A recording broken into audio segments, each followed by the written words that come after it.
এই যে দেখুন সবগুলোই ভেজে নিয়েছি, আর কতটা সুন্দর হয়েছে দেখতে, খেতেও কিন্তু অসাধারণ লাগে। নমস্কার বন্ধুরা, আপনাদের সবাইকে অনেক অনেক স্বাগত জানাই কাজলি ভিলেজ ফুড রান্নাঘরে। প্রতিদিনের মতো নতুন একটা রেসিপি আবারও শেয়ার করতে চলেছি। আজকে আমি গন্ধ পাতার বড়া তৈরি করে দেখাবো। আর এই গন্ধ পাতা খাওয়া কিন্তু খুবই ভালো, আর খেতেও ভীষণ ভালো লাগে। আর মুখের রুচি ফেরাতে এই পাতাটা কিন্তু খুবই কার্যকারী। তাহলে চলুন এবার আমরা গন্ধ পাতা তুলে নিয়ে আসবো।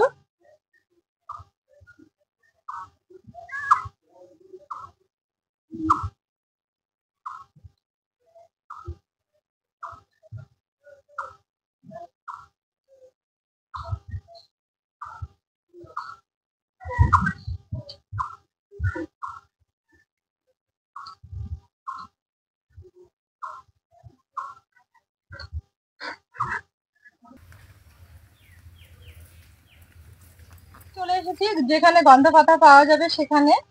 আর দেখুন কত গন্ধ পাতা, পুরো জায়গাটা একদম ছড়িয়ে গেছে গন্ধ পাতা। এই যে দেখুন এগুলো কিন্তু সব হয়, ছাগলে খেয়ে ফেলেছে কতটা, আর কতটা জায়গা জুড়ে হয়েছে দেখুন, একদম উপরে উঠে গেছে খেজুর গাছের উপর অব্দি।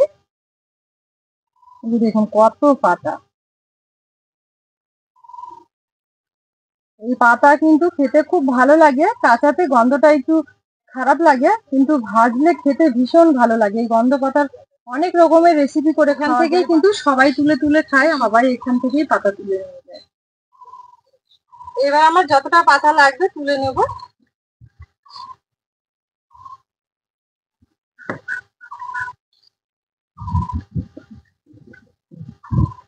জ্বালাগুলো নিতে হবে, তাহলে বাটতে সুবিধা হবে।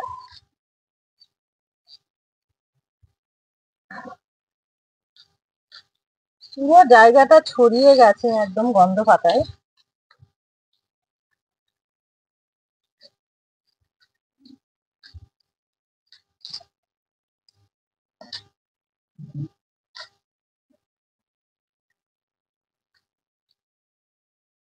গন্ধ পাতা তুলে নিয়ে চলে এসেছি রান্নাঘরে। রান্নাঘরে এসে পাতাগুলো একটু ভালো করে বেছে কুচে নিয়ে পরিষ্কার করে ধুয়ে নিয়েছি। আর এখানে আমি কয়েকটা কচি কচি ডোগাগুলোও তুলে নিয়েছি পাতার সঙ্গে, একসঙ্গে বেটে নেব, তাহলে এগুলো কিন্তু আরো খেতে ভালো লাগে। আর এখানে আমি 1 ঘন্টা আগেই খেসারির ডাল ভিজিয়ে দিয়েছিলাম বড়াগুলো ভেজে নেওয়ার জন্য। ডালটাও কিন্তু খুব সুন্দরভাবে ভিজে গেছে, এবার বেটে নেব। ডালগুলো আমি পরিষ্কার করে ধুয়ে নিয়েছি 2-3 বার ভালো করে।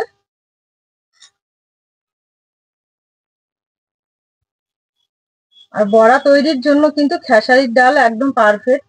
এই ডালটা বেশি টেস্টি হয়, খেতে খুব ভালো লাগে।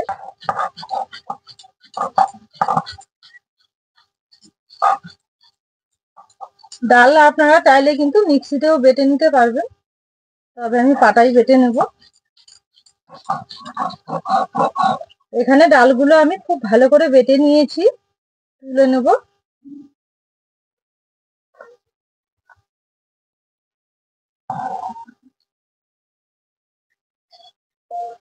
একটা বড় বাটিতে নিয়ে নেব। ডাল বেটে তুলে নেওয়ার পর এবার গন্ধ পাতাগুলো বেটে নেব। এই গন্ধ পাতাটাও কিন্তু আপনারা একটু ছোট করে কেটে মিক্সিতে বেটে নিতে পারবেন। এইভাবে একটু ঠেকিয়ে নেব, তাহলে কমে যাবে আর বাটতেও অনেকটা সুবিধা হবে।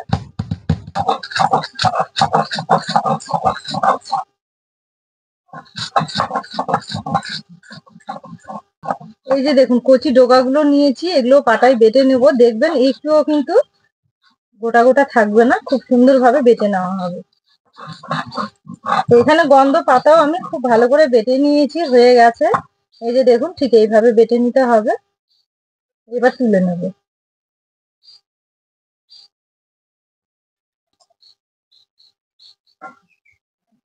এখানেই নিয়ে নিলাম একদিকে। এই যে দেখুন এখানে খুব ভালো করে তুলে নিয়েছি। এখানে আমি ভালো করে বেটে নিয়েছি। আপনারা যদি বাটাটা একটু ঝামেলা মনে করেন, তাহলে কিন্তু আপনারা পাতাটা একটু কুচিয়েও নিতে পারেন, সেক্ষেত্রেও খুব ভালো হয়। এবার এর মধ্যে দুটো পেঁয়াজ কুচি করে নিয়েছি, দিয়ে দেব। আর ঝালের জন্য কয়েকটা কাঁচা লঙ্কা। লঙ্কাটা আপনারা পছন্দ মতো বাড়িয়ে কমিয়েও নিতে পারবেন। লবণ দিয়ে দেব, আর দেবো একটুখানি হলুদ গুঁড়ো। এবার সবকিছু একসঙ্গে খুব ভালো করে মেখে নেব। এইভাবে বড়া তৈরি করে নিলে গন্ধ পাতার খেতে কিন্তু ভীষণ ভালো লাগে, মুখের রুচি, অনেক সময় জ্বর হলে মুখে রুচি থাকে না, এভাবে ভেজে নিলে খুব ভালো লাগে খেতে। খুব ভালো করে মেখে নিয়েছি, উনুন জেলে কড়াই বসিয়ে এবার কড়াইয়ে একটু তেল দিয়ে দেবো বড়াগুলো ভেজে নেওয়ার জন্য। তেলটা কড়াইয়ের চারিধারে ছড়িয়ে দিয়ে খুব ভালো করে গরম করে নেব। এবার একে একে বড়াগুলো ছেড়ে দেব।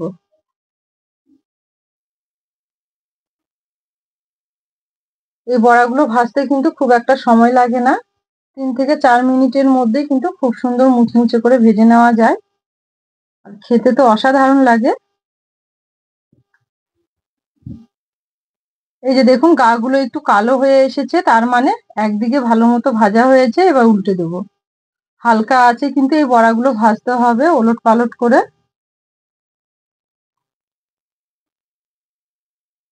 এই বড়াগুলো ভালো মতো ভাজা হলে কিন্তু কালো হয়ে যায়। এই যে দেখুন হালকা আছে, আমি এইভাবে ভেজে নিয়েছি, এবার তুলে নেব। তেলটা ছেঁকে ছেঁকে তুলে নিতে হবে।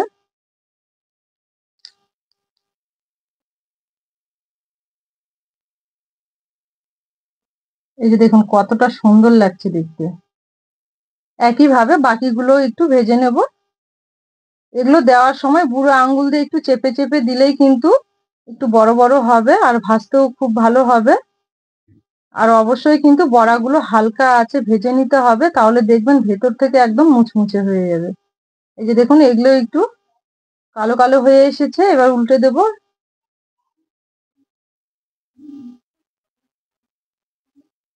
এইভাবেই ওলট পালট করে হালকা আছে ভেজে নিতে হবে।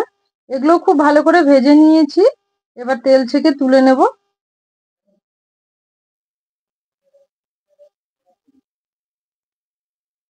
আমাদের বাড়িতে কিন্তু সবাই খেতে খুব পছন্দ করে। এই যে দেখুন সবগুলোই ভেজে নিয়েছি, আর কতটা সুন্দর হয়েছে দেখতে, খেতেও কিন্তু অসাধারণ লাগে। আজকে আমি যেভাবে গন্ধ পাতার বড়াগুলো ভেজে নিয়েছি, আপনারাও এইভাবে ভেজে খেয়ে দেখবেন, খেতে ভীষণ ভালো লাগে। অনেক সময় মুখে রুচি থাকে না, সেই সময় ভেজে খেলে কিন্তু অনেক সময় মুখে রুচি সেরে। বাড়ির সকলেই খেয়ে কিন্তু খুবই প্রশংসা করবে, এতটাই খেতে ভালো লাগে। পুরো ভিডিও দেখে আমার রেসিপিগুলো যদি আপনাদের ভালো লেগে থাকে, তাহলে প্লিজ আমার চ্যানেলটি একবার সাবস্ক্রাইব, লাইক, শেয়ার করে নেবেন। আর পাশে থাকা বেল আইকনটি একবার ক্লিক করবেন, যাতে সবার আগে নোটিফিকেশনগুলো আপনাদের কাছে পৌঁছে যায়। আজকের রেসিপিটা এখানেই শেষ করলাম। সবাই ভালো থাকবেন, সুস্থ থাকবেন, সাবধানে থাকবেন।